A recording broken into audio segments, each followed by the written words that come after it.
चुनाव खारिज वहां का करवा दिया। देखिए, ये हम और आपके दर्शक बहुत अच्छी तरह जानते हैं, ठीक है, कि लगातार भारतीय जनता पार्टी एक दलित विरोधी पार्टी रही है, बाबा साहब भीमराव अम्बेडकर से नफरत करने वाली पार्टी रही है। ठीक है, ये बात मैं आपके चैनल के माध्यम से ठीक अपील है। करना चाहता आरोपों का हूँ, जवाब और मैं आपके चैनल के माध्यम से अपील करना चाहता हूँ। देखिए, देश का ये हम लोगों को मालूम है, ये आखिरी चुनाव है। 2024 के बाद नरेंद्र मोदी जी संविधान को खत्म कर देंगे, चुनाव को खत्म कर देंगे। और ये मैं नहीं कह रहा हूँ, फिर आप संजय जी मेरे ऊपर आरोप लगाएंगे। प्रखर जी, जनता जनार्दन होती है, इस तरह के दावों को हमने हर चुनाव में देखा है। शिव जी भाई, आरोपों का जवाब दे दीजिए। जो कहा जा रहा है आम आदमी पार्टी या समाजवादी पार्टी या सचिन जी जो कांग्रेस के हैं, उनकी ओर से जो आरोप लग रहे हैं, क्या आपने भाई मुद्दों को भटकाने की कोशिश की, असल मुद्दों से अलग होकर के आप चुनाव लड़ रहे हैं? और दूसरे चरण में, दूसरा सवाल मेरा ये भी है कि दूसरे चरण में जो पीडीए का फार्मूला है, चूंकि ये निर्धारित करेगी इस क्षेत्र में कौन जीतेगा कौन हारेगा, उसको लेकर के कितनी बड़ी चुनौती आपके सामने है? क्योंकि आप तो 7 सीटों पर काबिज हैं, एक पर बीएसपी जीती थी पिछले चुनाव में। इस बार क्या कुछ उम्मीदें नज़र आ रही हैं? पीडीए से क्या चुनौती मिल रही है जो अखिलेश यादव का नारा है? और दूसरा, जो बहन मायावती जी जो अपने प्रत्याशियों को उतारी हैं, जो मुस्लिम दलित वोट कार्ड के तहत, इन दोनों से कितनी चुनौती है आपको? क्या है ना, ये पीडीए जो लेकर आए हैं, ये जब सरकार में थे, सत्ता में रहे, तब इन्होंने मलाई चटाने का काम किसको किया? पिछड़ों में भी एक वर्ग को। दलितों की स्थिति तब क्या थी? ये डॉक्टर अंबेडकर जी के विषय में जो बात कर रहे हैं, सबसे ज्यादा मूर्तियों को अंग भंग करने का काम इन्होंने किया।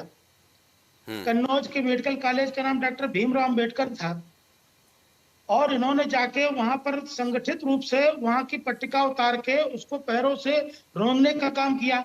आप बाबा साहब अम्बेडकर जी के सम्मान की बात करते हैं। दूसरी बात, इनके पास जब कोई मुद्दा बचा नहीं, तो आप संविधान खतरे में है, चुनाव आगे चल के चुनाव नहीं होंगे, चुनाव भी चले जाएंगे। अरे भारतीय जनता पार्टी चुनाव से ही जीती है 2 बार, तो चुनाव क्यों खत्म करेगी? संविधान में संशोधन क्यों, संविधान खत्म क्यों करेगी? तो इस तरह का डर दिखाकर एससी आरक्षण को भी आप कहते हैं कि खत्म कर देगी, तो आप ये किस दावे के साथ कहते हैं कि इसको खत्म कर देगी? ये डर दिखा के आप जनता में पोलराइजेशन का काम करते हैं। आप सोचते हैं इन बातों से ध्रुवीकरण हो जाएगा, तो इन बातों से ध्रुवीकरण होने वाला नहीं है, जनता सब जानती है।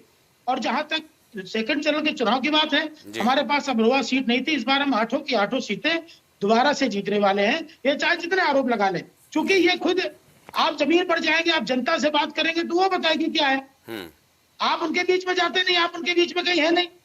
भारतीय जनता पार्टी परस्पर उनके बीच पर काम करती है। आप देखिए, भारतीय जनता पार्टी कोई भी योजना लेकर आई। शिव जी, मथुरा से मैं लोगों के बयान सुन रहा था, मथुरा में लोगों का बयान सुन रहा था कि हेमा मालिनी जी 10 बार 5 साल में केवल शहर में आई, ग्रामीण अंचल में तो एक भी बार नहीं गई। आप लोग तो निश्चित तौर पर जाते हो, जो कार्यकर्ता होते हो, लेकिन हेमा मालिनी को लेकर थोड़ी नाराजगी है मथुरा में, ये बात मैं कह सकता हूँ।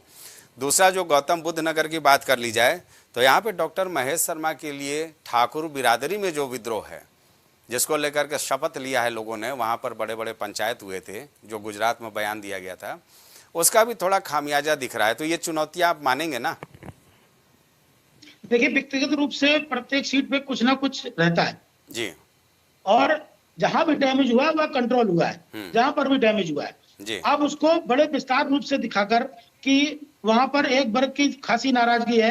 मैं मानता हूं कि सर्व समाज का, आप तो पीडीए की बात कर रहे हैं, मैं कहता हूं सर्व समाज का वोट जो है भारतीय जनता पार्टी को मिलेगा। और माननीय मोदी जी, निश्चित रूप से मानिए, माननीय मोदी जी फिर से जीतेंगे और 400 सीटों का जो आंकड़ा है